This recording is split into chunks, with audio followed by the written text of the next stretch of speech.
Ada lagi yang mau bergabung? Kita mulai ya.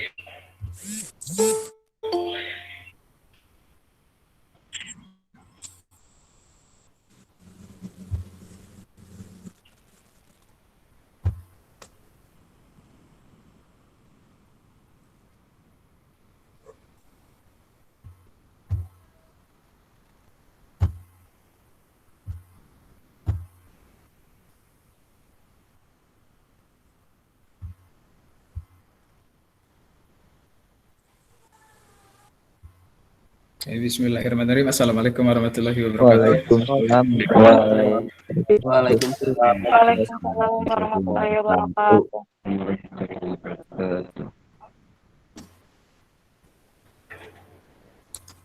Share screen saya belum.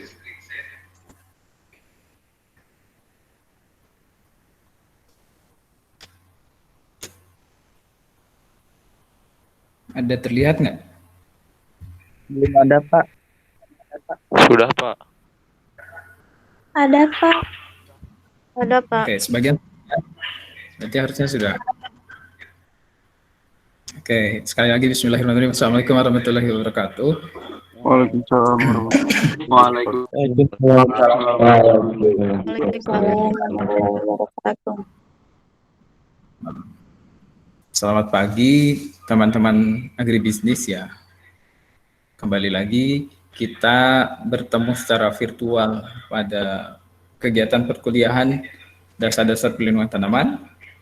Sebelumnya semoga dimanapun teman-teman berada, di rumahnya masing-masing, di domisili, di kosan, dimanapun, mudah-mudahan teman-teman sehat, ada dalam keadaan terbaik begitu ya. Oke, kita akan mulai materi perkuliahan pertama sebenarnya, karena minggu kemarin kan kita cuma membahas kontrak perkuliahan dan pendahuluan saja sedikit. Jadi mengenai dasar-dasar perlindungan tanaman. Ini pertemuan kedua, saya sendiri, Efren Firmansyah. Jadi kalau teman-teman ada yang lupa, saya ingatkan. Kalau ada yang lihat saya di jalan, barang tentu teman-teman tahu, maka kita bisa saling sapa.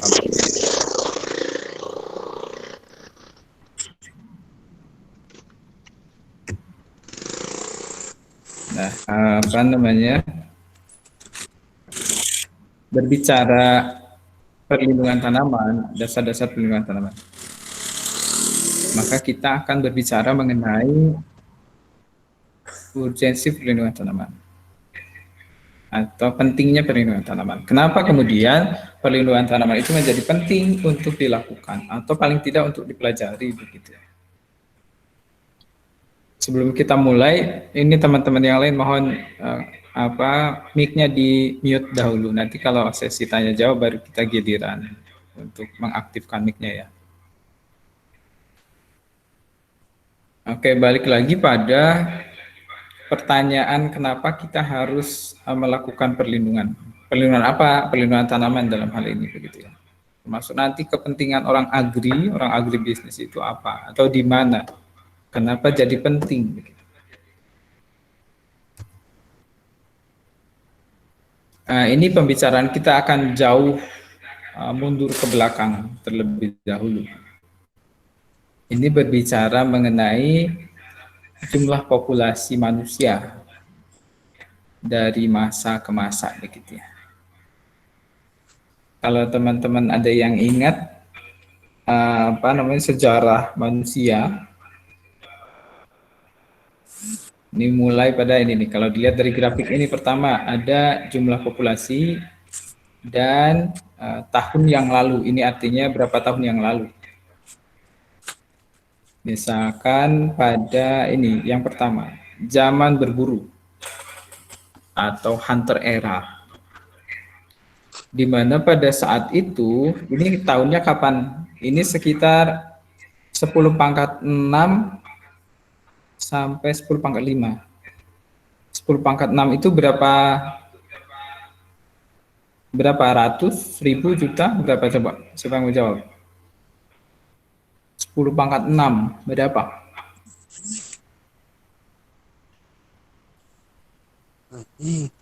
Ada? 100 juta.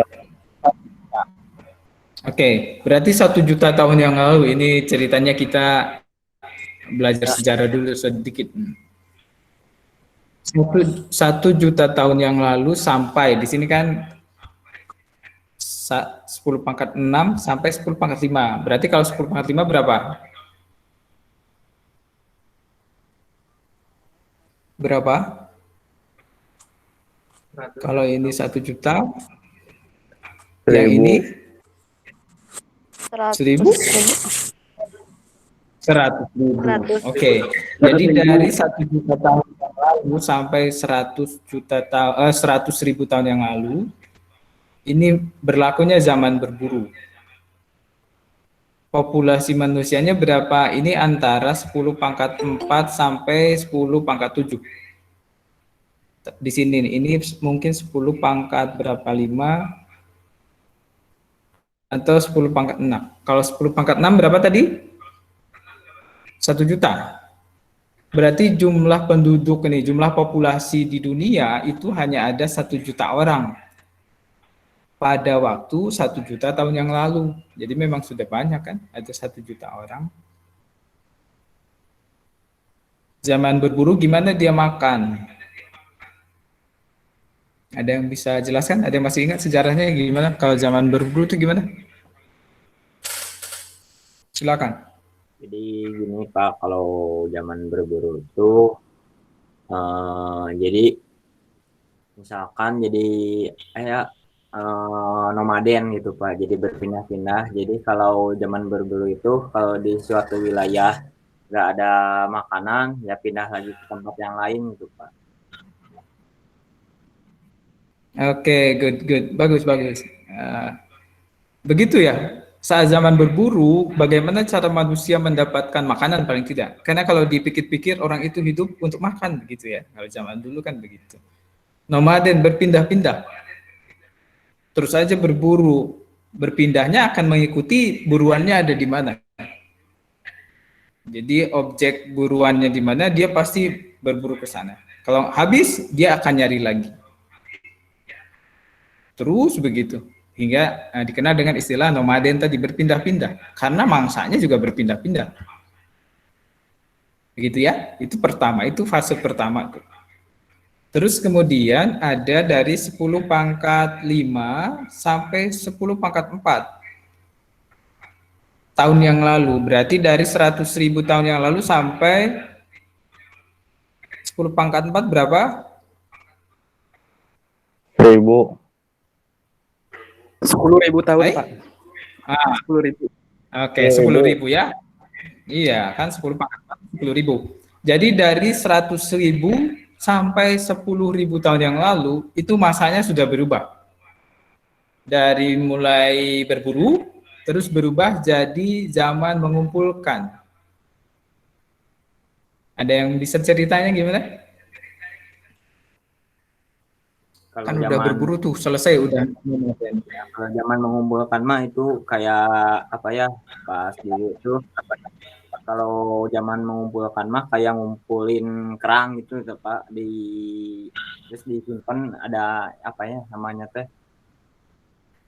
pokoknya mah sampah Gimana? gitu, disimpannya teh di gua-gua gitu kalau zaman mengumpulkan mah. Jadi zaman dulu Terus tuh ada lagi, jadi gimana dia makan? Ini ceritanya makan ya. Gimana kira-kira cara dia makan? Mendapatkan makanan begitu.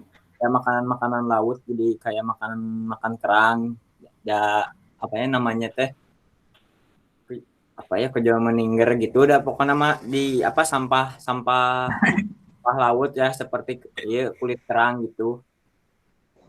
Seafood, Gi. Oke, iya ini salah satunya begitu. Ada lagi yang mau nambahkan? Silakan. Zaman mengumpulkan. Ya, jadi kalau zaman mengumpulkan itu bisa disebut food gathering gitu kalau zaman sekolah gitu Pak. Iya sama, kita sama sekolahnya. Saya juga belajarnya begitu. Jadi mengumpulkan makanan. Makanannya itu apa saja, tidak hanya kerang itu mungkin kalau di laut, tapi kalau di daratan juga sama, mengumpulkan apa namanya tumbuhan yang bisa dimakan dikumpulkan. Terus kemudian hewan-hewan buruan. Hewan-hewan buruan juga yang tadinya apa namanya diburu itu sudah mulai bisa dipelihara. Jadi dikumpulkan. Udah apa namanya bisa memelihara ternak. Hewan yang tadinya diburu, dia tidak langsung dimatikan, tapi dipelihara dulu, dikasih makan, baru dimatikan untuk dimakan. Itu zaman mengumpulkan. Terus fase selanjutnya nih yang ketiga, dari 10.000 tahun yang lalu ke 1.000 tahun yang lalu. 10 ya? Ini mah agak yang kalau 1.000 tahun yang lalu kan berarti tahun 1900, 1800 itu juga 1.000 tahun yang lalu kan. Karena sekarang kita sudah memasuki tahun ke 2000, berarti masih kebayang lah. Ini sudah ada mulai zaman bercocok tanam. Kalau bercocok tanam kira-kira gimana ceritanya? Nah, kalau zaman bercocok Ada yang mau tanam itu ceritakan? jadi ini Pak, jadi apa? Mereka sudah bisa nyari benih kayak singkong, ubi. Jadi ditanam, jadi namanya food producing kalau zaman dulu tuh. Jadi kalau dulu mah kan kayak zaman berburu, kalau suatu wilayah udah habis buruannya, udah nyari tempat lagi. Nah, kalau ini mah si tanahnya dikelola jadi perkebunan, jadi tempat bercocok tanam gitu Pak. Jadi kan ya asalnya kalau dulu mah wilayahnya kalau udah habis makanan udah, nah ini mah diproduksi kembali gitu, si tempat wilayah tersebut. Oke, bagus. Itu apa tadi? Food processing. Ada food production. Nah, maksudnya gimana? Jadinya kan tadi setelah mengumpulkan tadi yang tadinya mengumpulkan misalkan mengumpulkan buah-buahan, mengumpulkan pangan lainnya. Dalam ceritanya itu tiba-tiba misalkan setelah yang dimakan ada bijinya, nah bijinya itu menumbuhkan tanaman yang baru, tumbuhan yang baru. Orang kemudian berpikir, wah ternyata yang tadinya kita harus nyari-nyari dulu, ternyata ada tumbuh di sini nih. Kayaknya nggak perlu lagi pindah-pindah, bisa dicocok tanam. Akhirnya masa selanjutnya itu bercocok tanam tadi. Orang mulai berpikir kayaknya bisa memproduksi makanan tanpa harus nomaden tadi. Itu zaman 1.000 tahun yang lalu. Berarti tahun 1000-an. Ini mungkin nenek moyang kita juga udah kebayang kalau tahun 1000-an ya, tahun 1600, 1000 bahkan kan kalau misalkan dalam sejarah Islam misalkan, ini mohon maaf, itu kan sudah dimulainya kalau sekarang tahun Masehi atau tahun Hijriah pun itu kan sudah memasuki 1400-an. Berarti kalau 1000 tahun yang lalu berarti tahun 400 Masehi, 400 Hijriah. Kalau Masehinya berarti tahun 1000 Masehi. Itu sudah ada kisah-kisah nabi dan lain sebagainya. Maka aktivitas bercocok tanam itu sudah barang tentu sudah dilakukan pada tahun itu. Nah, jumlah manusianya kapan? Ini lupa tadi diceritakan. Bagaimana jumlah manusia pada tahun ke 1000 yang lalu, 1000 tahun yang lalu? Ini sekitar 10 pangkat berapa? Lebih dari 10 pangkat 7, pangkat 8. 10 pangkat 8 berapa orang? 10 pangkat 8. 100 juta, Pak. Berapa? 100 juta. 100 juta orang. Nah, terus kemudian ini dari 1000 tahun yang lalu berarti ya, dari tahun 1000 sampai ke 10 tahun yang lalu. Kalau teman-teman cerita 10 tahun yang lalu berarti tahun berapa? 2010. Tapi ini grafik sebenarnya nggak tahun ini bukan grafik tahun 2020. Ini tahun 2000-an. Jadi kalaupun ini tahun 2000, maka 10 tahun yang lalu itu adalah tahun 1990 kan? Nah, ini zamannya industrialisasi. atau Rise of Science Industrialization, di mana ilmu pengetahuan dan teknologi itu berkembang sangat pesat. Kita lihat berapa jumlah penduduknya. Nih, 10 kalau 10 pangkat 10 berapa?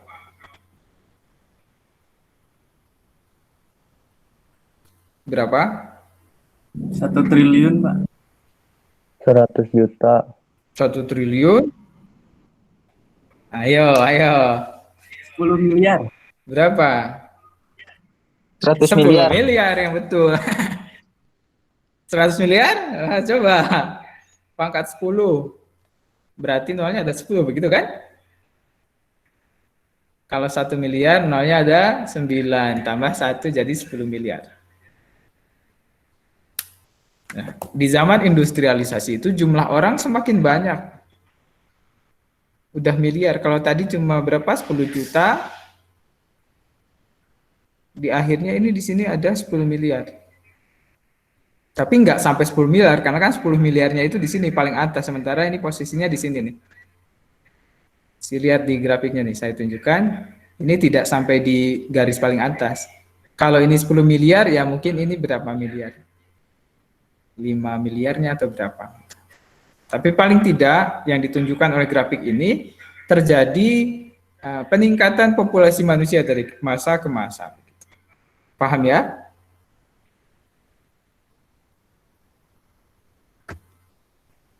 Nah, ini lanjutannya. Dari tadi yang ketika tahunnya di ini 10 pangkat 2 itu berapa nih? Sini ada data lengkapnya mengenai ini. Di mulai dari tahun 1850 ini ada datanya. Jumlah populasi manusia masih berapa? 1 miliar paling tidak. Nih, yang pertama titik ini nih. Terus kemudian ada tahun 2000-an.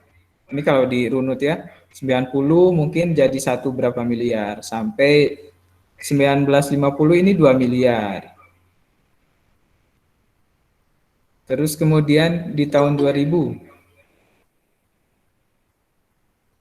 Di tahun 2000 itu kurang lebih ini ada 5 miliar. Kalau teman-teman ada yang pernah tahu penduduk dunia misalkan, ada yang pernah tahu atau Pak saya tahu betul berapa miliar sekarang, atau Pak tahun lalu segini? Ada yang pernah baca? Belum, Pak, belum pernah. Belum ya? Paling tidak berarti ini ilmu baru, ini pengetahuan baru maksudnya. Lihat jumlah populasi manusia di negara-negara maju itu, misalnya di Eropa sana begitu ya. Itu lebih sedikit. Ini nih di sini. Grafiknya di sini. Tapi di negara-negara berkembang termasuk di Indonesia jumlahnya banyak. Ini disatuin begitu ya. Ini yang garisnya tebal itu jumlah populasi. Jadi kalau ditambahkan di negara berkembang dan di negara industri itu ya jumlahnya ini yang paling atas, jumlah populasinya. Nah, kalau saya ingat, saya dulu SMA tahun 2000 berapa ya? Sebentar. 2006, tahun 2006. Di sini nih, berarti kalau lihat di grafiknya 2006 itu di sini, masih di sini. Saya ingat betul, salah satu teks mata pelajaran bahasa Inggris itu bercerita tentang populasi manusia. Jadi dia bilang more than 6 billion. Jadi lebih dari 6 miliar orang hidup di bumi pada tahun itu. Jadi di sini nih, ini saya kira betul juga. Si buku itu juga pakai data kayaknya. Kalau dulu nggak mikir, sekarang saya mikir, oh iya, yang nulis buku kemarin juga kayaknya punya data begitu. Kalau 2000-an, tahun 2005, 2006 itu di sini, posisinya di sini nih, tepat di angka 6 sini, 6 miliar jiwa. Di bukunya dituliskan more than 6 billion. Jadi lebih dari 6 miliar, ya mungkin 6 miliar 1, 6 miliar 2 begitu. Nah, sekarang tahun 2000 berapa? Mana-mana ini 2020, paling tidak di sini, masih dekat. Posisi manusia itu sekarang di 8 miliar. Padahal enggak. Datanya itu data sensus terakhir itu 7 miliar pada tahun 2015 kalau nggak salah. Jadi ada penambahan 1 miliar sejak tahun 2006 yang tadi saya cerita sampai sekarang tahun 2020. 15 tahun atau 10 tahun misalkan nambah 1 miliar orang populasi di dunia. Terus 2050 ini kita belum nih, ini mah insya Allah kayaknya begitu ya. Ini 2050 sampai kurang lebih 9 miliar. Terus ada 2100, ini nggak tahu kita masih ada atau enggak, 10 miliar. Sampai 2150 juga, ini ada pada 10 miliar lebih. Ini apa yang terjadi kok tadinya naik begitu. Terus kemudian stabil, lurus gitu ya. Ini yang saya kasih tanda merah, perakiraan zaman yang dimungkinkan terjadinya kestabilan populasi masyarakat di dunia. Ini karena apa kaitannya dengan makanan? Ini apa kaitannya dengan pangan? Jadi orang itu kalau misalkan makannya tercukupi, itu akan mempengaruhi banyak hal, termasuk tingkat produktivitasnya dia. Jadi kalau makan enak, makan banyak, makan berkualitas, itu akan mempengaruhi fitnessnya dia, atau kualitas daripada hidupnya. Kalau dalam dunia hewan sebenarnya gini, makin banyak dia makan, berkualitas makanannya, ketika dia kawin maka dia akan bereproduksi banyak. Nah, tapi kalau misalkan semakin banyak orang, apa yang terjadi dengan kebutuhan pangannya? Ada yang bisa jelaskan?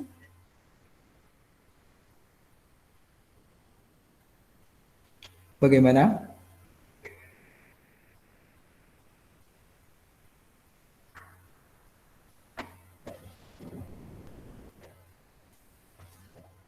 Silakan, siapa yang mau jelaskan?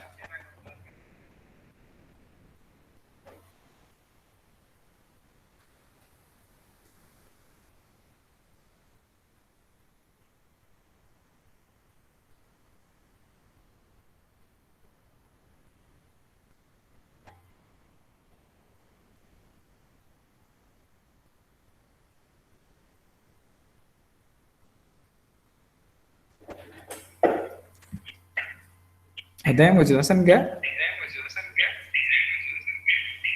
Gimana tadi Pak? Jadi pertanyaannya nih kalau dilihat di grafik ya, kan jumlah manusia itu terus naik begitu. Bagaimana dengan kebutuhan makannya ketika jumlah populasinya naik?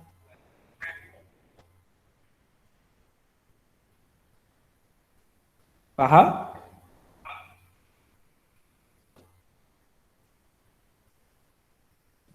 Mungkin jadi begini Pak, kalau misalkan populasi semakin bertambah ya, untuk produksi makanan juga semakin langka karena bahan baku juga mulai habis, apalagi kalau suatu wilayah misalkan yang asalnya diperuntukkan untuk bercocok tanam, sedangkan hari ke hari penduduk semakin luas, jadi tempat tersebut tergerus ya, yang harusnya tadi untuk bercocok tanam untuk makanan dirubahlah seperti jadi pabrik-pabrik, jadi perumahan, jadi bahan bakunya juga semakin menipis Pak. Oke. Begitu ya, itu gambaran sederhananya. Ketika jumlah orang makin banyak, kebutuhan makannya makin banyak juga. Nah, apakah aspek pertanian bisa memenuhi itu? Karena tidak ada yang lain yang bisa memenuhi kebutuhan pangan manusia kecuali pertanian. Begitu kan? Atau tidak? Setuju atau tidak? Iya Pak, setuju Pak. Nah, teman-teman harus berubah di bagian daripada orang-orang yang berpikir tentang pertanian. Oke, sebelum lanjut, yang tadi mau masuk, coba diulang ya. Karena saya nggak bisa accept kalau sedang presentasi. Silakan coba masuk lagi. Nanti kita lanjutkan.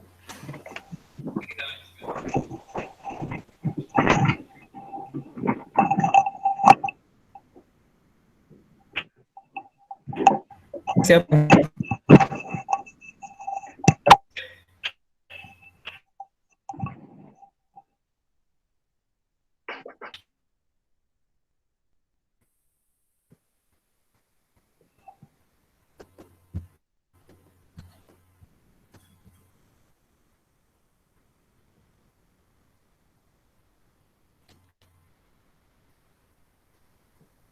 Coba siapa tadi yang mau masuk, temannya dikasih tahu.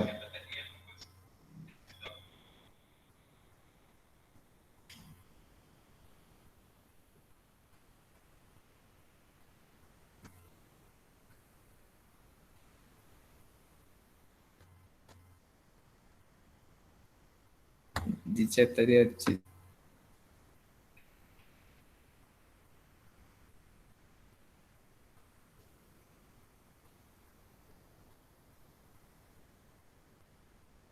Ata, coba kasih tahu. Silakan coba masuk lagi.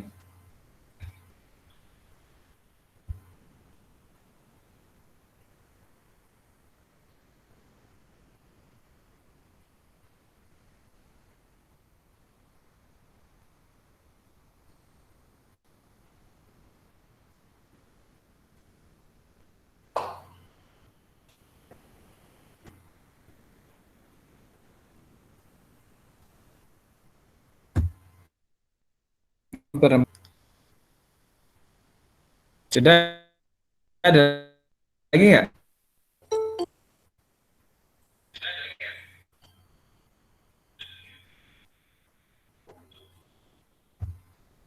Kita lanjutkan ya.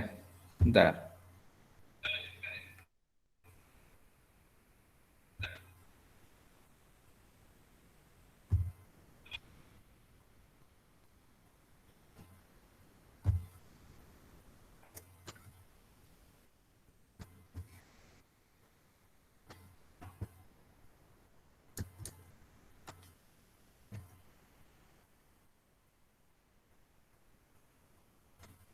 Nah, kita sudah sampai sini kan tadi? Jadi ketika kebutuhan pangan manusia itu bertambah, maka lahan produksinya juga tentu bertambah. Sementara faktanya tadi sudah disampaikan sedikit. Jadi semakin banyak manusia justru itu akan mengikis lahan-lahan pertanian. Orang butuh rumah, begitu ya. Terus dipakai industri misalkan. Itu sulit.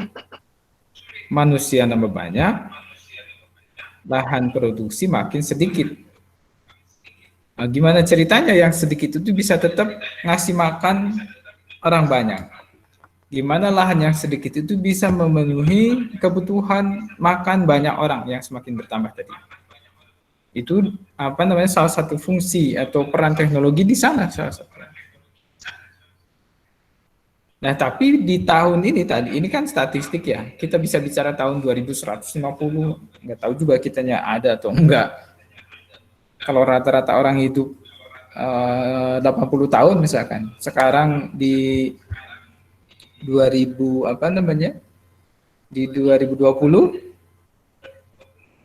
80 tahun yang akan datang 2000. Tapi kan kita udah lebih dulu lahirnya tahun 2000-an, 90-an.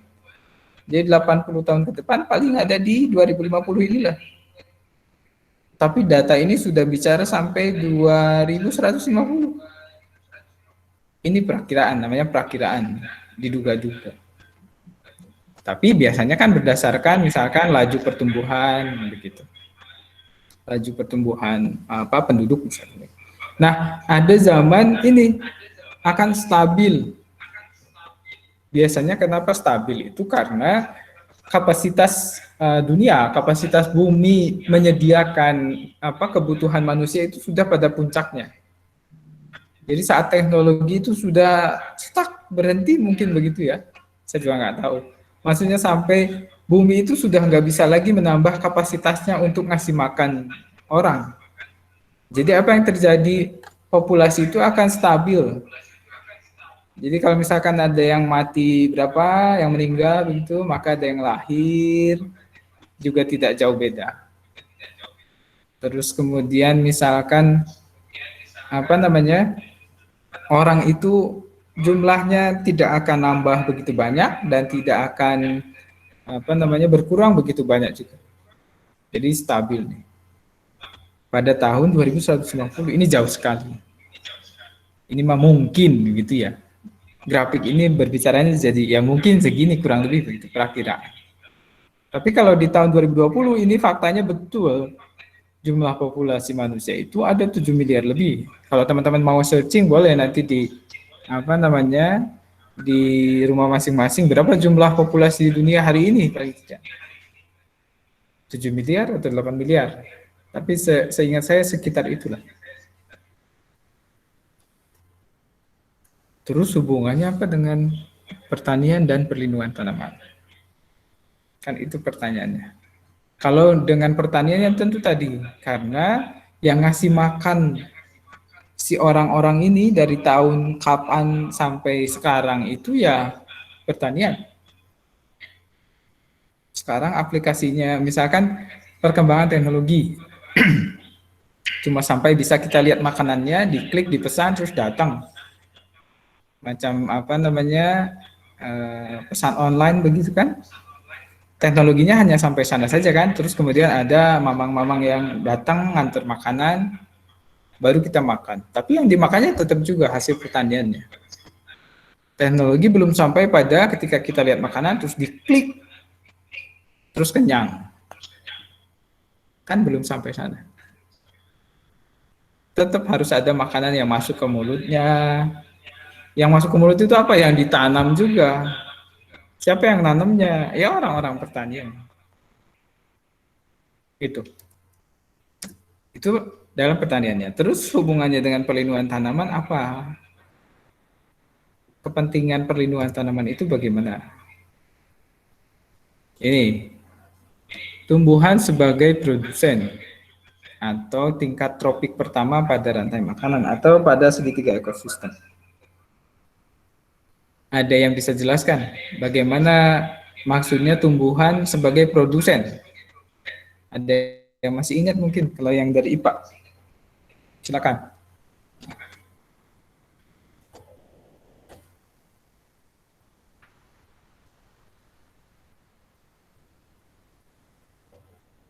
Silakan, ada yang mau jelaskan?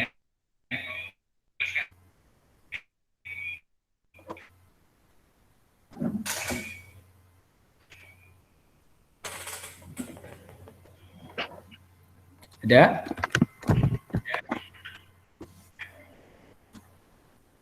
Ayo. Tumbuhan itu punya peran sebagai produsen atau penyedia makanan. Bagaimana? Silakan, siapa yang mau jelaskan lagi?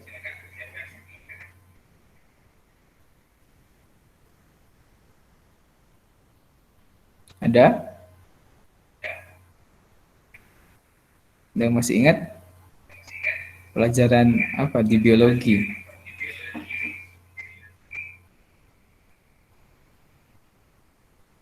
Ada atau tidak?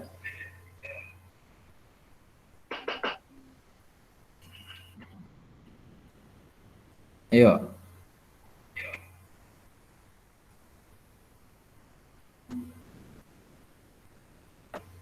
Tumbuhan sebagai produsen pada rantai makanan. Oke, jika tidak saya aja yang jelaskan gitu ya. Nanti teman-teman simak lagi.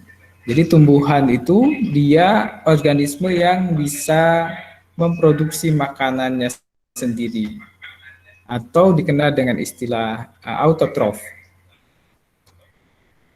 Dia bisa memproduksi makanannya melewati apa? Lewat proses fotosintesis. Jadi sumber energinya dari mana? Dari matahari. Jadi dikasih alam begitu. Allah, Tuhan yang kasih tumbuhan untuk makan. Secara langsung tuh dari sinar matahari, di jaringan hijau daunnya, di klorofil, ada klorofil, kloroplas dan lain sebagainya, sehingga tumbuhan itu bisa hidup. Apa sumber energinya? Ada karbohidrat yang dihasilkan. Kalau teman-teman cari gimana hasil fotosintesis itu apa? Ada salah satunya karbohidrat C6H12O6. Nah, dengan demikian tumbuhan sebagai produsen tingkat 1 pada rantai makanan itu menjadi satu-satunya sumber makanan bagi organisme yang lain.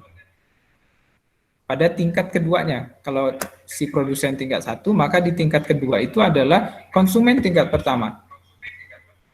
Kalau ada yang masih ingat, di segitiga atau tropik, begitu ya. Dari mulai produsen, konsumen, sampai ke dekomposer. Tumbuhan sebagai produsen pada rantai makanan. Sampai sana, terus lanjutannya apa? Manusia memerlukan tumbuhan. Setuju atau tidak? Ya harus setuju, dan memang begitu. Karena apa? Manusia tidak bisa memproduksi makanannya sendiri. Atau kalau misalkan tumbuhan dengan kena sinar matahari, dia berfotosintesis, menghasilkan sumber makanan. Lah kalau manusia berjemur di luar, biar fotosintesis dan nggak bakalan kenyang, hitam yang ada juga. Jadi manusia memerlukan tumbuhan atau tanaman. Kenapa? Karena dia tidak bisa memproduksi makanannya sendiri. Jadi untuk makan manusia perlu tumbuhan. Jadi tumbuhannya yang makanannya. Tapi Pak, saya nggak suka sayur, nggak suka tumbuhan. Sukanya daging, ayam, kambing. Gitu. Ya terus si ayam sama kambingnya dia makan apa? Kan makan tumbuhan juga. Nah, jadi manusia memerlukan tumbuhan apapun yang dimakannya. Apakah Pak, kayak saya misalkan, saya vegetarian, nggak makan daging, ya apalagi begitu, sangat membutuhkan tumbuhan.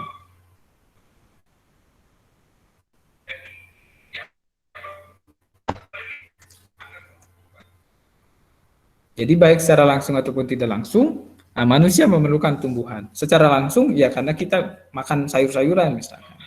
Secara tidak langsung manusia makan hewan-hewan yang hewannya itu memakan tumbuh. Jadi mau tidak mau manusia memerlukan tumbuhan.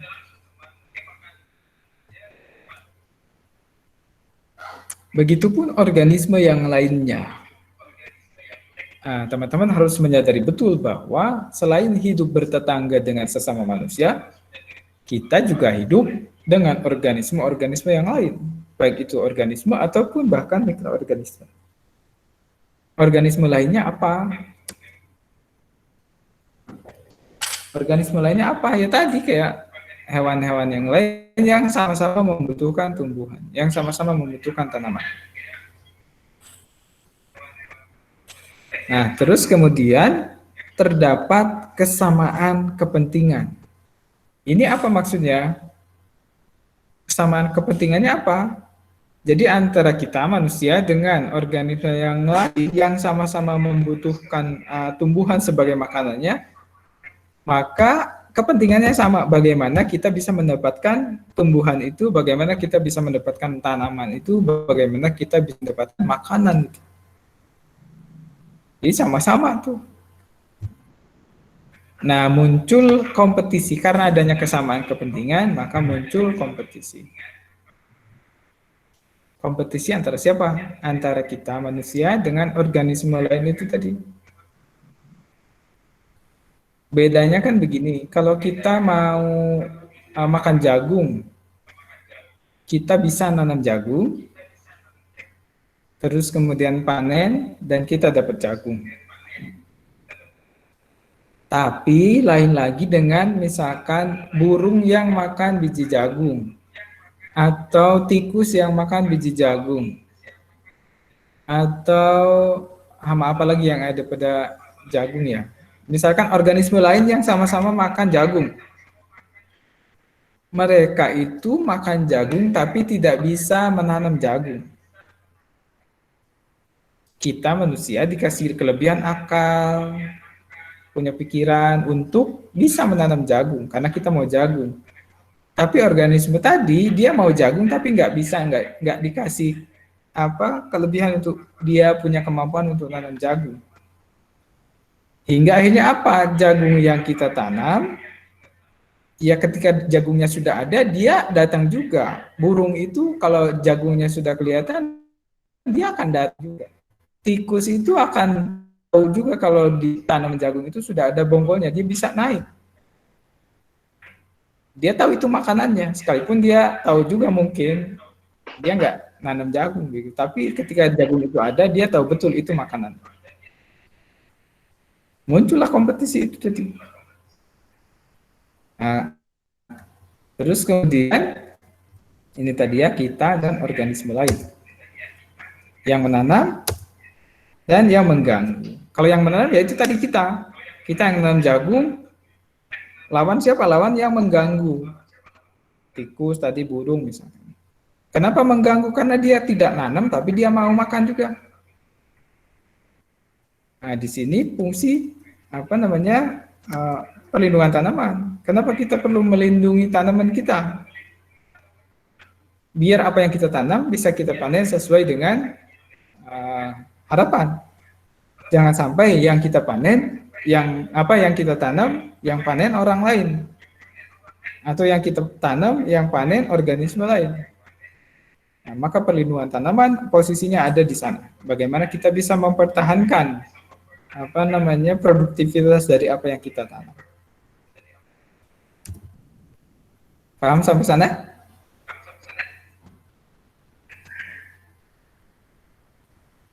Paham tidak? Paham, Pak. Oke, lanjut ya. Mudah-mudahan itu mewakili teman-teman yang lain. Sekarang organisme lain itu apa? Organisme yang kita bicarakan itu apa tadi? Yang mengganggu, yang dia nggak bisa nanam, kayak gitu. Ada pes. Pes itu hama. Nanti kita berbicara hama apa saja. Hama itu apa sebenarnya? Dia mengganggu. Dia biasanya pengganggu tanaman dari kelompok hewan. Tadinya contoh burung hewan, tikus hewan, terus kalau yang kecil-kecil serangga juga ada yang jadi hama, itu hewan juga. Itu hama. Organisme lain lagi apa lagi yang mengganggu, yang bisa jadi kompetitor kita dalam menghasilkan makanan atau bahan pangan. Ada disease, penyakit. Kalau penyakit biasanya mikroorganisme. Jadi organismenya sangat kecil begitu ya. Ada jamur, bakteri dan lain sebagainya. Yang itu menyerang tanaman, menyebabkan tanamannya sakit sampai mati. Itu mikroorganisme. Kalau tadi hama itu adalah hewan, kalau penyakit itu mikroorganisme, terus kemudian weed itu gulma. Jadi organisme lain yang mengganggu juga, tapi kelompok tumbuhan. Jadi tumbuhan lain yang tidak dikehendaki tumbuhnya oleh kita. Misalkan kita nanam jagung, tapi di lahan jagungnya banyak rumput. Kita nggak mau rumput, nah rumputnya itu weed itu tadi. Rumputnya itu adalah gulma yang harus dikendalikan. Terus kemudian ada faktor abiotik. Ini bukan organisme kalau abiotik, karena kan kalau abiotik itu lingkungan. Tapi penyebab daripada apa namanya, misalkan tanaman tumbuhan mati itu salah satunya bisa juga abiotik. Bisa mati karena ini. Terus organisme lain, person atau manusia, orang. Lah Pak, orang kan tadi dibilang bisa nanam. Ya semua orang mungkin bisa nanam, tapi tidak semua orang ingin menanam begitu. Contohnya apa? Jagung lagi nih misalkan. Kalau petani jagung biasanya nanam jagung nih pas bulan-bulan Oktober itu sudah nanam jagung dengan harapan nanti pas tahun baru panen. Kan kalau tahun baru biasanya suka banyak yang bakar-bakar jagung ya. Nah, itu petani jagung, tapi ada juga pada kasus-kasus tertentu bukan petani jagung, tapi dia mau panen jagung. Jadi orang lain saat malam tahun baru itu tahun baru bakar jagung. Nah, ada orang yang mencari jagung ke lahan orang begitu ya. Dia nggak nanam tapi mau panen jagung. Nah, itu juga mengganggu. Itu juga organisme lain yang menjadi kompetitor. Jadi petani jagung biasanya bakal ngeronda ekstra pada saat tanaman jagungnya itu mau panen karena khawatir dipanen orang. Hamanya sudah terkendalikan, misalnya burung, tikus sudah dikendalikan, tapi ada yang agak susah dikendalikan, yaitu sesama manusia. Atau nyolong begitu ya, maling, itu kan susah. Kalau burung makannya sebonggol satu misalnya, kalau maling kan, kalau maling jagung nggak mungkin cuma satu bonggol. Itu, jadi organisme lainnya apa saja? Paling tidak ada hama, ada penyakit, gulma, dan mungkin manusia juga, sesama manusia. Gitu. Hama itu apa? Tadi organisme pengganggu tanaman yang berasal dari kelompok hewan. Baik itu hewannya kecil atau besar. Selama dia mengganggu, maka itu hama. Kalau penyakit itu apa?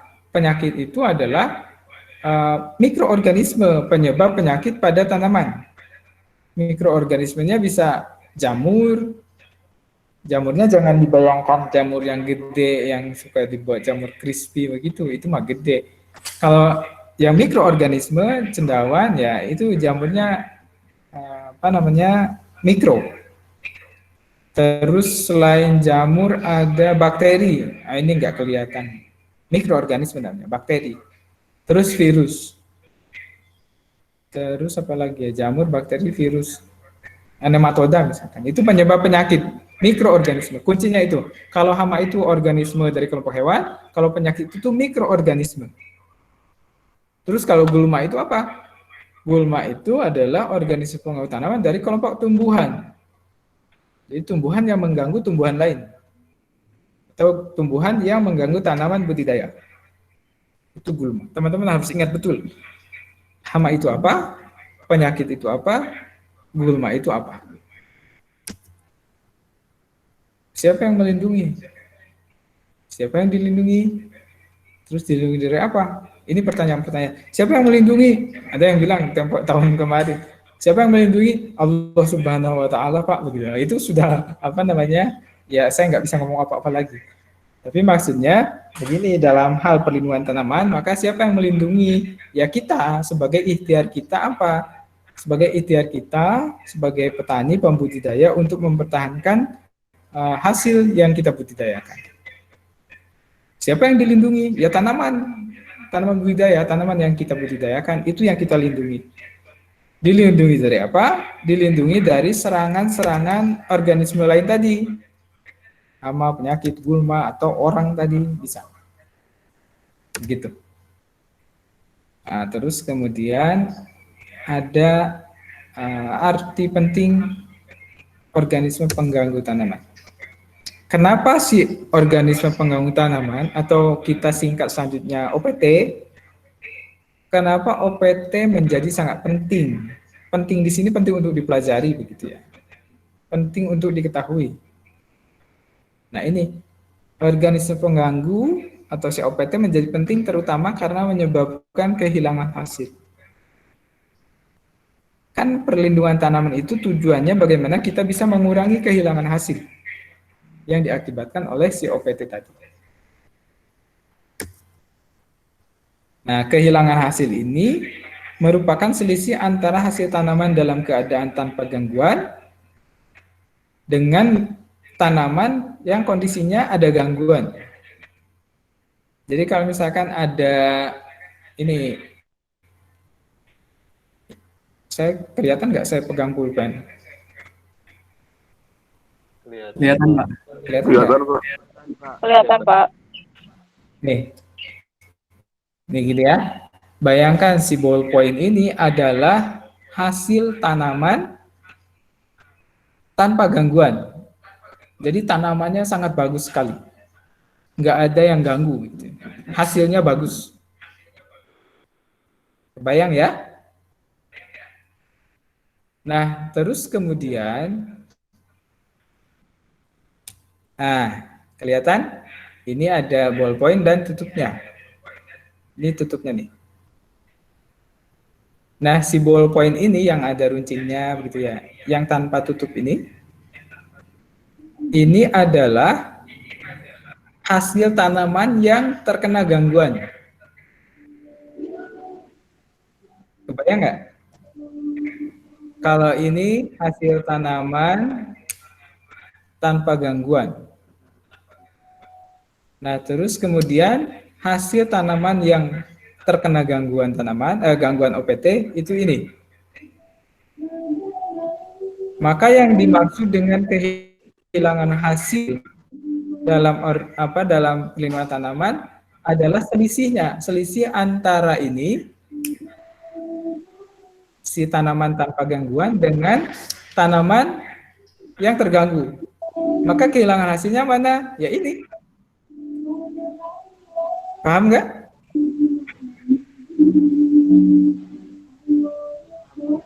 Paham? Paham, Pak. Jadi kehilangan hasilnya mana? Ya ini atau ini? Yang ini. Ini kehilangan hasilnya.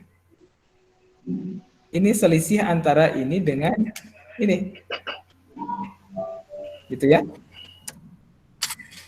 Nah, terus kemudian kehilangan hasil dapat bersifat kuantitatif maupun kualitatif. Ini orang agribisnis. Kuantitatif itu apa? Angka, Pak. Bisa diukur. Gimana? Jadi yang bisa diukur kita. Kuantitatif yang bisa nggak jelas nih suaranya. Yang bisa diukur, Pak. Yang bisa diukur. Contohnya gimana contohnya? Kalau kuantitatif nih, kehilangan hasil dapat bersifat kuantitatif atau yang bisa diukur. Gimana ceritanya nih?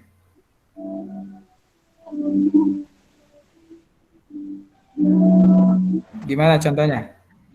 Izin menjawab, Pak. Iya, boleh, monggo silakan. Ya, jadi ketika kita menanam dengan modal segitu, kemudian nanti ketika pas dipanen, ternyata untung yang kita dapatkan tidak sesuai dengan apa yang kita dahulu dikeluarkan. Jadi itu bisa dihitung bagaimana selisih dari modal kemudian untung yang kita dapatkan. Pas panen, gitu ya? Iya, Pak. Oke, berarti rupiah begitu ya, misalkan dikurangi berapa modal sama yang didapat itu kuantitatif. Tapi yang sederhananya gimana? Ada yang kebayang nggak? Contoh kuantitatif sederhananya. Kehilangan hasil dapat bersifat kuantitatif. Ada yang bisa membayangkan? Mau jelasin? Contoh kecilnya, Pak. Ya, paling bantu. Iya, Pak. Gimana? Jadi contoh kecilnya, lanjut. misalkan jadi ketika misalkan padi itu panen, kemudian pas ditimbang ternyata banyak padi itu yang kosong. Jadi itu kan membuat Oke. penghasilan itu kerugian gitu Pak. Iya, oke, good. Contohnya betul. Gini, misalkan pas panen padi nih, kalau dibaca sebelum ditanam itu kan baca nih, atau nanya dulu, ini biasanya panen padi berapa pas panen? Terus jawabnya 6 ton per hektar. Oh, oke, 6 ton. Tuh, itu kuantitatif itu kan 6 tonnya itu tuh. Terus si petani itu nanam. Terus pas sudah panen, terus hitung, ternyata yang dia panen cuma 4 ton.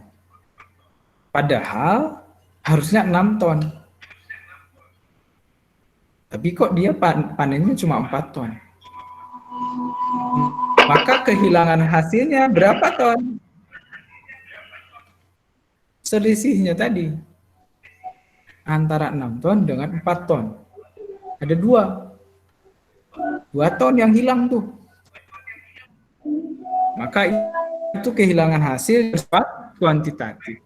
Terima kasih tadi yang kasih contoh ya. Nah, terus kemudian selain daripada kehilangan kuantitatif, kehilangan juga bisa bersifat kualitatif.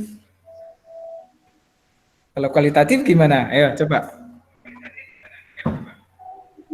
Kualitatif gimana?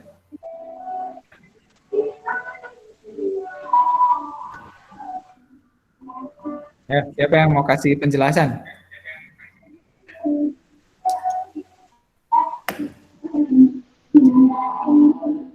Yo, gimana yang kualitatif? Misalkan tanaman cabai Pak, ketika kita manen ada apa? Ya. Kalau cabai kan istilahnya banyak yang busuk ataupun daunnya kering. Nah itu ketika misalkan dipanen, yang awalnya kita menginginkan cabai itu hasilnya bagus, ternyata karena keadaan cuaca ataupun apa yang lainnya menyebabkan cabai itu menjadi busuk gitu Pak, ataupun ada yang kecil ataupun besar, kecil-kecil, jadi tidak seimbang gitu Pak. Oke, bagus. Gini, itu kualitatif. Nah, si cabai tadi misalkan karena penyakit atau karena abiosa tadi kan musim hujan itu jadi susah ini ya, jadi kecil-kecil. Kalau si cabai itu bisa dua-duanya. Secara kuantitatif, misalkan kalau busuk dia tidak terjual, kan busuk tuh nggak bisa dimakan, nggak bisa dikonsumsi, dia akan kehilangan secara kuantitatif jumlahnya. Tapi di satu sisi ada juga misalkan si cabai itu bisa dipanen tapi ukurannya kecil. Padahal si pasar itu pengennya si cabai itu ukurannya besar. Secara kuantitatif mungkin ada. Kan yang kecil atau yang besar kalau ditimbang ya sama aja, akan ada berapa kilo begitu ya. Tapi secara kualitas, maka itu akan berbeda. Dia akan menghasilkan nilai ekonomi yang berbeda. Kalau si pasar itu misalkan dia ingin cabai yang ukuran berapa, sementara yang kita panen cabai ukurannya lebih kecil, maka dia mungkin oke lah kita jual, kita beli misalkan, tapi harganya murah karena tidak sesuai keinginan. Jadi kalau kualitatif, ya hubungannya dengan mutu, dengan kualitas. Atau kalau misalkan yang lebih lebih mudah itu gini, tanaman bunga ini kalau teman-teman wisudaan ya, kan ada tanaman rose misalkan yang suka dikasih atau mawar begitu ya. Nah, si mawar itu akan sangat dipengaruhi oleh kualitasnya. Ada saja misalkan bunganya yang dimakan ulat sedikit. Secara kuantitatif, ya si bunga itu akan tetap jadi satu bunga, satu kuntum misalkan. Tapi secara kualitatif, secara kualitasnya itu akan jauh berbeda. Yang dimakan ulat dan yang tidak. Kalaupun dijual sama-sama dijual, maka itu akan dapat perlakuan yang berbeda, termasuk oleh konsumennya. Kalau konsumen milih misalkan, oh ini bagus, harganya berapa? 15.000, oke langsung beli. Tapi kalau lihat pas kualitasnya berbeda, ditanya harganya berapa? 15.000. Wah ini mah ada bekas ulat, 5.000 lah. Terus yang jualnya juga daripada nggak kejual, ya sudah tuh udah 5.000 sama ulatnya langsung dibawa sekalian. Nah, jadi maksudnya kalau secara kualitas itu hubungannya dengan mutunya yang hilang. Bukan mungkin secara timbang-timbangan ya nggak hilang. Secara kuantitatif tidak hilang, tapi secara kualitas, secara mutu itu hilang. Nah, namun demikian, baik kehilangan hasil kuantitatif maupun kualitatif, pada akhirnya itu akan menimbulkan kerugian secara ekonomi atau kehilangan secara ekonomi. Tadi kan ujung-ujung kalau orang agri ngitungnya tadi langsung ke duitnya. Tadi hilang berapa ton? Ya 2 ton dikali berapa harga gabahnya misalkan, kali 4.000 per kilo, kali berapa, maka itu yang hilang. Terus kalau kualitatifnya tadi, kalau bunganya yang jelek, berapa yang dihasilkan duitnya dari jualnya, yang tadinya 15.000 jadi 5.000, tentu akan terjadi penurunan. Gitu. Terus kemudian kehilangan hasil variasi dari satu tempat ke tempat lain dan dari satu negara ke negara lain. Kita nanam padi di Tasik, terus kemudian ditanam lagi di Bandung misalkan. Mungkin kalaupun padinya sama, biasanya hasilnya berbeda juga. Apalagi yang nanamnya juga beda. Terus kemudian dari satu negara ke negara lain, dari satu tempat ke tempat lain saja beda, apalagi dari negara satu ke negara lain, yang misalkan proses budidayanya sangat berbeda.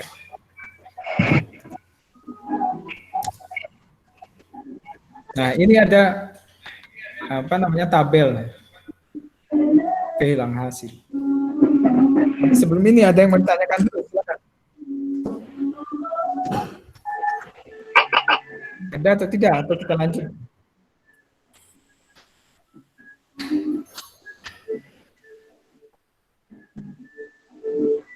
Ada atau tidak?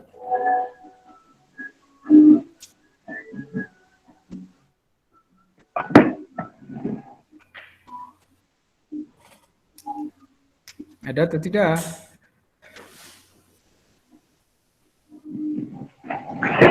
Cukup jelas. Cukup Pak dari saya. Oke, lanjut. Oke, kalau tidak ada kita lanjutkan sini. Ini kehilangan hasil. Ada nama tanamannya nih di tabelnya, lihat ya. Di kelompok tanaman serealia itu macam ya padi, gandum, sorghum dan lain sebagainya, kentang, terus umbi-umbian, beet, tebu, legum dan lain sebagainya. Terus ini di negara maju dan di negara berkembang. Di negara maju dan negara berkembang. Kita masuknya di negara berkembang. Lihat, kehilangan hasil di negara maju itu relatif lebih sedikit dibandingkan dengan negara berkembang. Semuanya bisa lihat perbandingan, misalkan 17,8%, di negara berkembang 46,1%. Hampir setengahnya. Begitupun dengan komoditas lain. Silakan. Benar kan? Saya nggak salah lihat. Atau apa ini malah lebih tinggi, malah lebih rendah, tapi kayaknya nggak ada. Jadi kehilangan hasil di negara maju itu relatif lebih sedikit daripada di negara berkembang. Ini kaitannya dengan apa? Bisa jadi perihal perlindungan tanaman. Berbeda, karena kan salah satu penyebab daripada kehilangan hasil itu adalah selain faktor abiotik, misalkan lingkungan, ada bencana dan sebagainya, adalah faktor biotik. Faktor biotik itu siapa? Tadi organisme-organisme yang sudah saya sampaikan, hama, penyakit, gulma, dan mungkin juga manusia. Nah, perlakuan atau perlindungan tanaman di negara maju dan negara berkembang itu berbeda, yang menghasilkan ini kehilangan hasilnya juga berbeda. Jika di negara maju lebih efisien, maka di negara berkembang mungkin sebaliknya, tidak efisien. Jika di negara maju menggunakan teknologi yang high teknologi, tapi di negara berkembang mungkin belum. Terus banyak faktor lagi yang mempengaruhi perbedaan pola perlindungan tanaman di negara maju dan di negara berkembang. Termasuk penguasaan lahan misalkan. Kalau di negara maju kan satu petani misalkan berapa ratus hektar. Kalau di negara berkembang, taruhlah di negara kita, satu petani berapa ratus hektar? Ada yang tahu? Ada atau tidak? Saat saya kuliah itu penguasaan lahan petani kita rata-rata 0,5 hektar atau setengah hektar. Nggak ada ratus-ratus hektar, kecuali kalau petaninya berkumpul begitu satu kelurahan, terus disatuin ya mungkin ada juga 1 hektar. Tapi rasionalnya kan enggak. Makanya rata-rata petani gurem. Teman-teman ada yang ingat? Petani kita kebanyakan petani gurem. Jadi penguasaan lahannya sedikit. Petaninya banyak, tapi lahannya sedikit.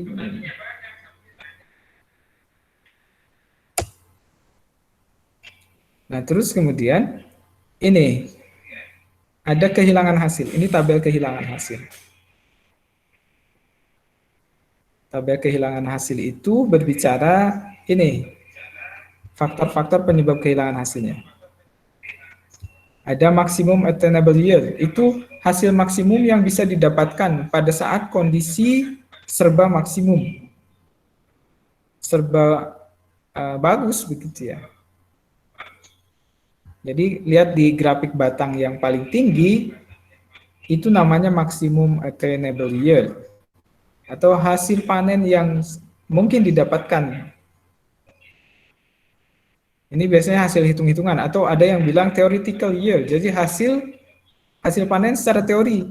Hasil panen secara teori itu gimana? Misalkan kita nanam jagung, satu tanaman jagung menghasilkan 5 bonggol jagung, satu bonggol jagung misalkan beratnya 200 gram, maka satu tanaman itu 235, jadi 1 kilogram. 1 kilogram bonggol jagung untuk satu tanaman. Kalau kita dalam 1 hektar misalkan ada 10.000 tanaman jagung, maka berapa ton yang bisa didapatkan? Maka 10.000 dikali 1 kilogram. Jadi 10.000 kilogram, jadi 10 ton. 10 ton jagung yang bisa dipanen. Pada jumlah tanaman jagung 10.000. Itu kan hitung-hitungan gampang banget tuh, saya juga nggak ngapalin bisa sampai jadi 10 ton panen. Tapi di lapangan itu kan tidak demikian. Misalkan sudah dihitung tadi 10 ton. Ternyata pas panen itu, ini misalkan tadi ya, si grafik ini 10 ton angkanya nih. Si maksimum attainable yield itu 10 ton.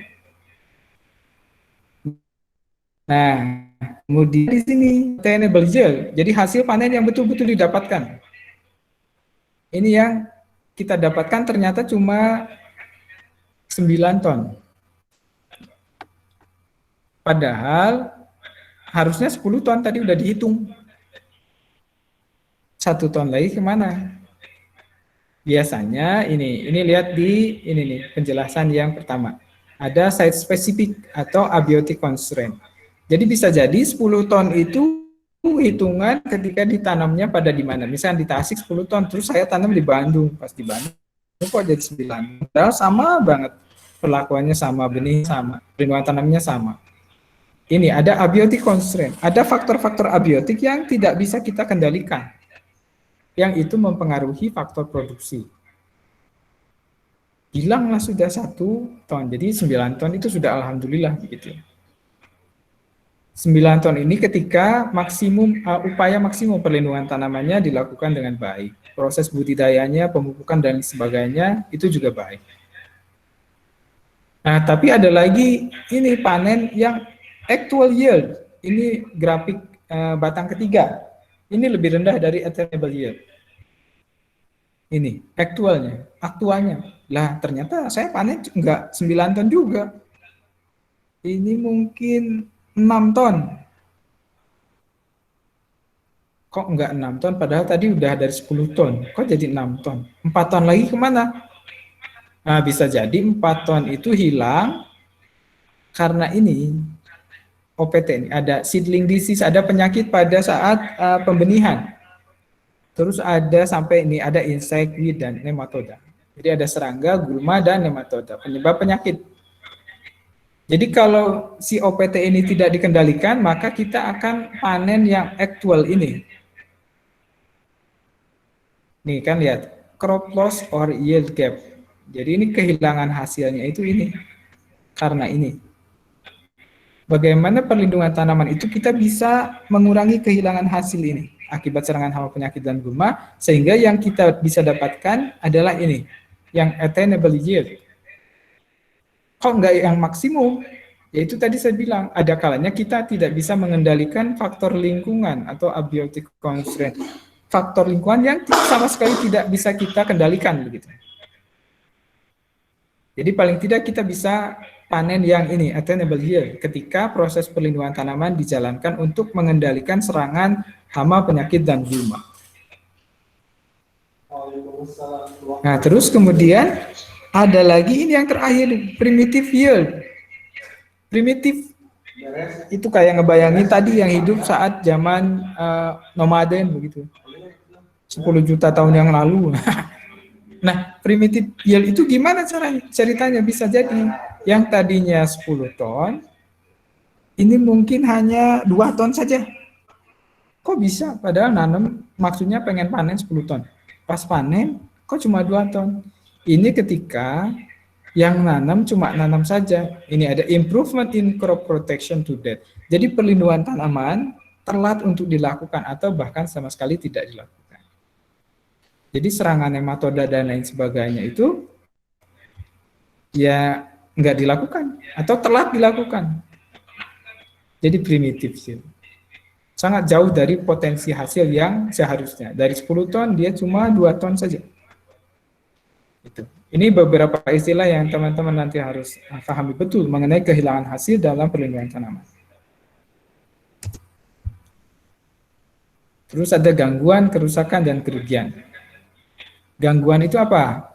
Adalah setiap perubahan pertanaman yang mengarah pada pengurangan kuantitas atau kualitas dari hasil yang diharapkan. Itu gangguan. Kalau kerusakan, setiap pengurangan kualitas dan hasil yang diakibatkan oleh gangguan. Adanya gangguan itu akan menghasilkan kerusakan. Akhir daripada kerusakan, pada akhirnya akan menimbulkan kerugian. Kalau kerugian biasanya ini sudah berbicara mengenai sosial ekonomi. Duit lagi duit begitu ya. Ruginya rugi secara sosial atau rugi secara ekonomi, sama-sama kerugian. Yang diakibatkan oleh apa? Yang diakibatkan oleh hama, penyakit, dan gulma, atau yang diakibatkan oleh OPT. Nah, fungsi perlindungan tanaman itu untuk apa? Ya ini untuk memperkecil kerugian yang diakibatkan oleh serangan OPT. Begitu.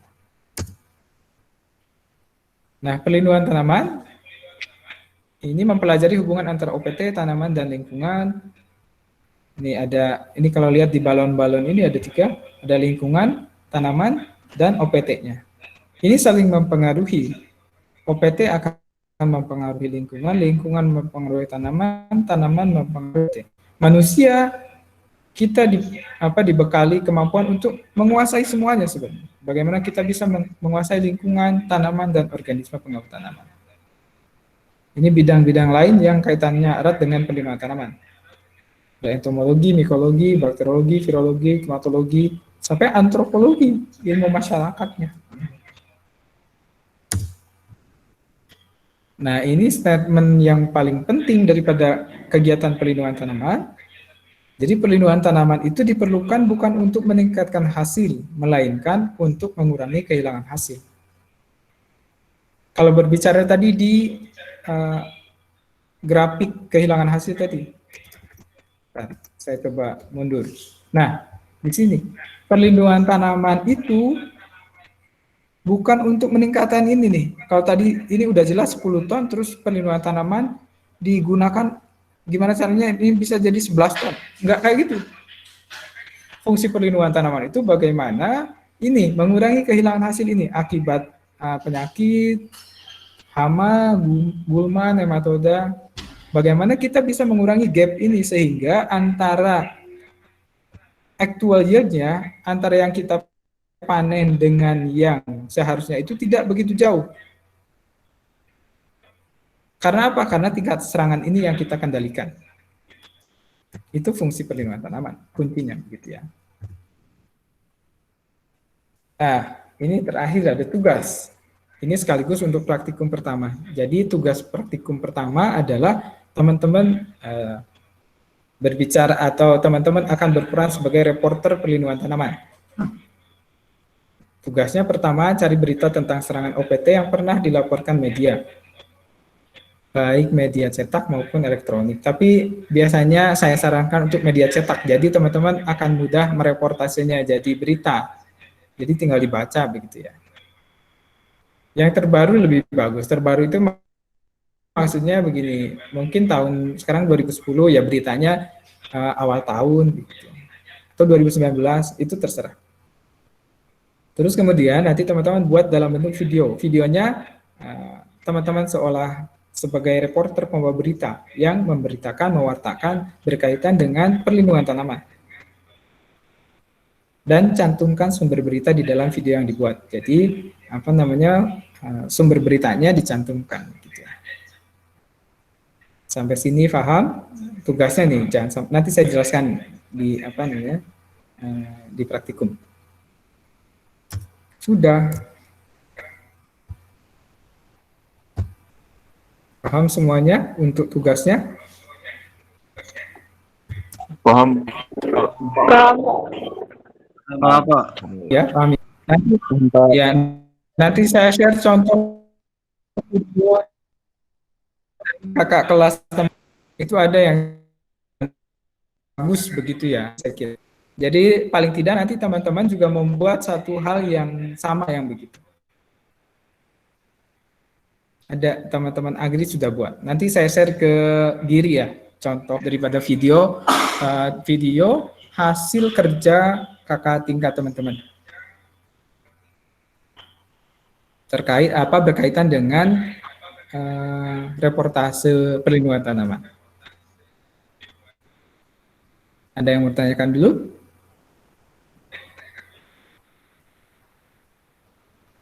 Ada atau tidak? Tidak, Pak. Udah jelas. Sudah cukup jelas. Sudah jelas ya? Pun misalkan ada yang jelas di perjalanan, teman-teman bisa apa namanya hubungi langsung di Japri. Gimana ya? Gitu ya. Untuk apa namanya tadi kalau teman-teman mau akses nanti saya upload dulu.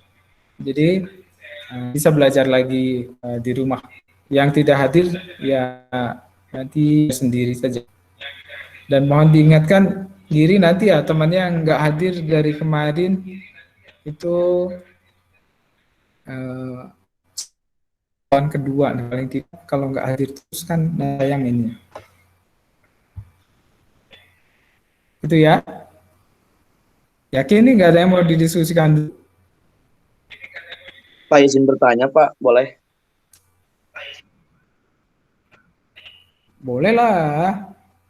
Silakan, Royhan. Apa Syahrul? Oke, Royhan Pak.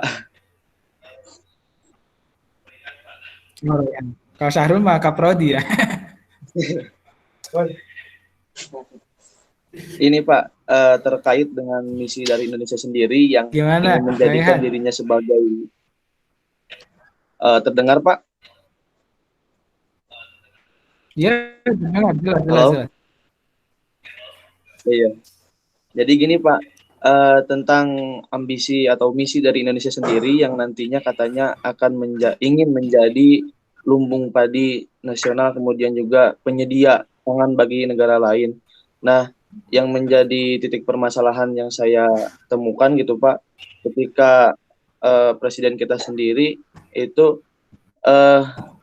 tidak menyadari gitu Pak, yang dimaksud dengan lumbung padi nasional itu seperti apa. Kemudian juga apakah yang dimaksud dengan lumbung nasional itu hanya padi saja gitu. Karena di Papua sendiri Pak, saya pernah baca literatur itu kan di sana pemerintah membuka 1,2 juta hektar untuk sawah yang tadinya hutan. Nah, itu kan secara tidak langsung juga ekosistem yang ada di sana juga menjadi terganggu. Nah, itu kan menjadi PR besar juga bagi kita. Langkah itu Pak sebenarnya itu bagus atau tidak untuk memang kedepannya seperti apa, karena menurut pernyataan yang ada di masyarakat di sana juga ketika itu yang asalnya hutan kemudian dialihfungsikan menjadi sawah, akhirnya tidak efektif Pak sawah itu. Nah, akhirnya kan menjadi polemik yang sangat besar, kemudian yang dampaknya juga terhadap perpolitikan juga, Pak. Nah, itu sebenarnya seperti apa, Pak? Yang dimaksud dengan lumbung padi, lumbung nasional itu apakah hanya padi saja, tidak termasuk dengan pangan yang lainnya seperti misalkan di daerah lain ada sagu, kemudian juga misalkan di Papua kan itu sagu, Pak. Kemudian di daerah lain mungkin ada yang singkong sebagai bahan makanan pokoknya gitu. Nah, itu seperti apa, Pak?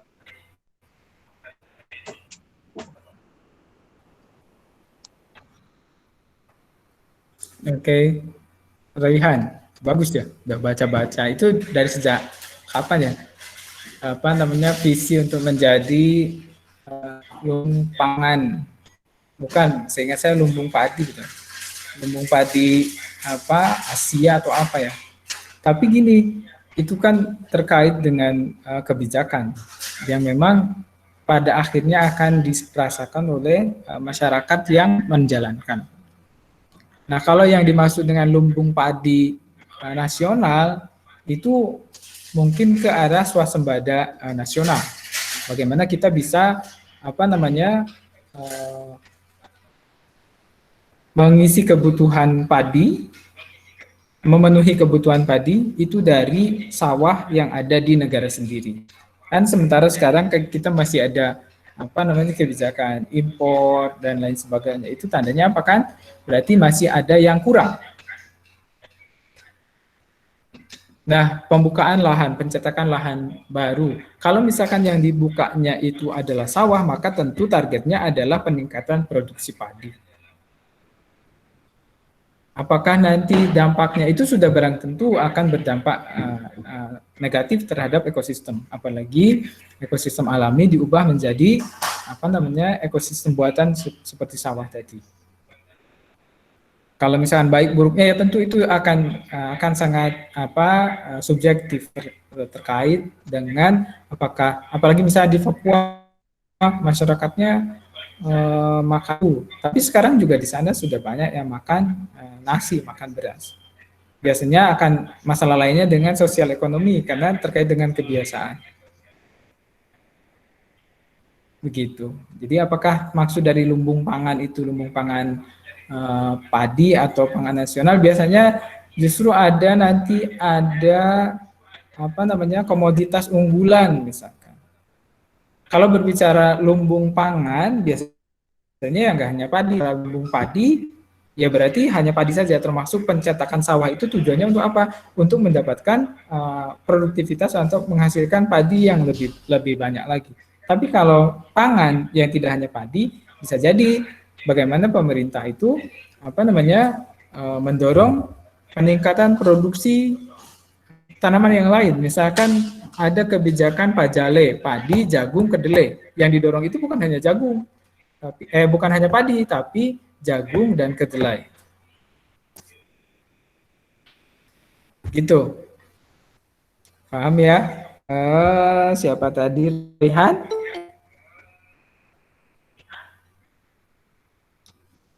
Tapi Pak, dengan membuka lahan dari sawah, dari hutan itu, apakah itu sudah benar, Pak? Dari kan itu kan asalnya dari hutan, kemudian dialihfungsikan sebagai sawah. Nah, itu termasuk langkah yang efektif nggak, Pak? Menurut dengan teori-teori di agronomi ataupun tentang pertanian, Pak?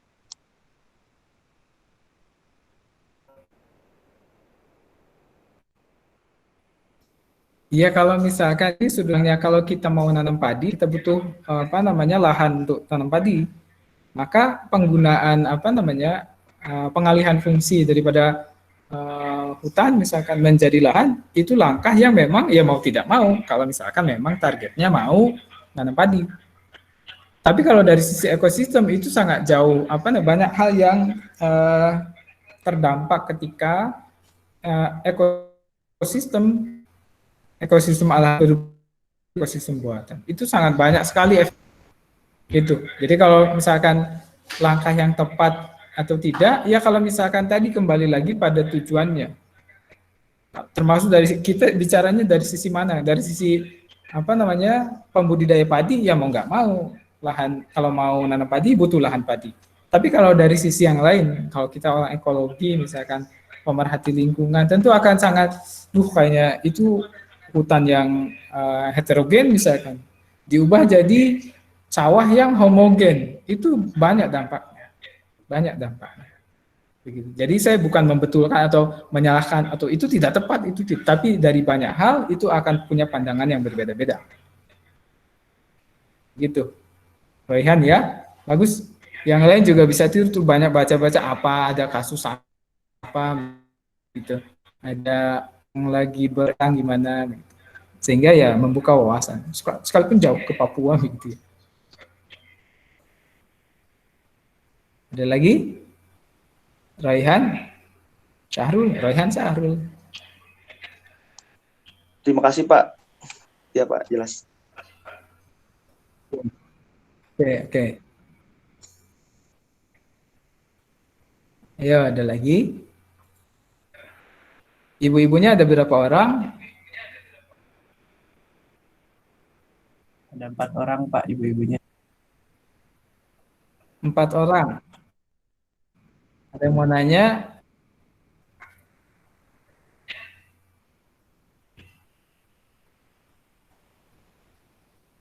Tidak ada. Diwakili sama bapak-bapak. Ada lagi yang mau tanyakan? Bapak-bapaknya nih.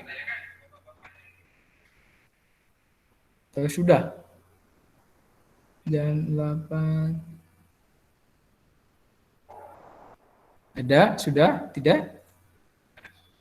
Cukup aja Pak, jelas.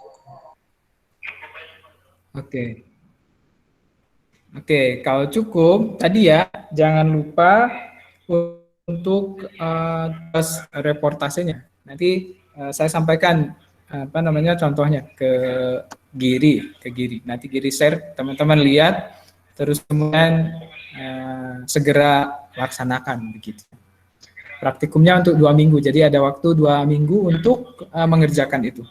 Mulai dari pencarian wartanya, beritanya, sampai teman-teman melaporkan videonya. Kalau tidak ada lagi yang mau didiskusikan, untuk pertemuan ini dan praktikum juga menyangkut ya, karena tadi praktikumnya itu, jadi teman-teman melaksanakan. Untuk pertemuan hari ini, saya cukupkan sekian. Terima kasih dan mohon maaf apabila ada kesalahan. Semoga teman-teman sehat, saya juga, dan kita semua bisa bertatap muka begitu. Secara langsung, bukan begini nih, ini juga ada yang belum mandi ya. Saya nggak mau lihat. Di kampus pasti itu udah pada mandi, yakin itu. Jadi ya mudah-mudahan kondisi hari ini segera lebih baik begitu. Besok-besok kita bisa ketemu langsung di kampus begitu. Amin. Sekali lagi terima kasih dan mohon maaf. Assalamualaikum warahmatullahi wabarakatuh. Waalaikumsalam warahmatullahi wabarakatuh.